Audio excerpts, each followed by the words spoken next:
এতটুকু মেয়ে না কাউকে ঘুমাতে দেবে, না নিজেও ঘুমাবে, না তার পিসিমণি, না তার মা, তার দাদু দিদুন কাউকে ঘুমাতে দেবে না বিকেলবেলা।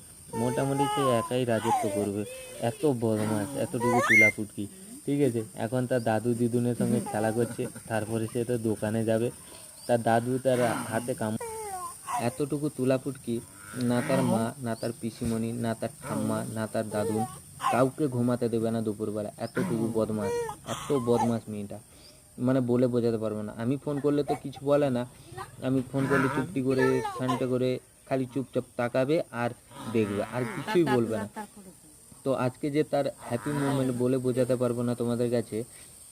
তার দাদু তাকে হাতে কামড় দিচ্ছে আর সে হাসছে, যে মুহূর্তগুলো যেগুলো বলে বোঝাতে পারবো না। এটা আমার কাছে হয়তো লাইফের সেরা মুমেন্ট হয়ে যাবে, যেহেতু তার দাদু দিদুন আর তার মা সবাই একসঙ্গে থেকে সে যে মানে এখন যেটা করছে সে হয়তো জানে না, বাট তার জন্য যে ছেড়ে যাচ্ছে এই ভিডিওগুলো, সে যখন বড় হয়ে দেখবে সে নিজেই হাসবে। মানে মানে তার দাদু তাকে হাতে কামড় দিচ্ছে আর সে হাসছে, এই যে মুহূর্ত যারা বাইরে থাকে একমাত্র তারাই উপলব্ধি করতে পারে যে এই মুহূর্তগুলা কেমন কাটে তার কাছে।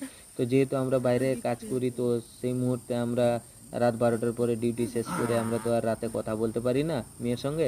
তো সেই কারণে ভিডিও করে পাঠিয়ে দেয়, যেহেতু দেখে চুপটি করে মনটা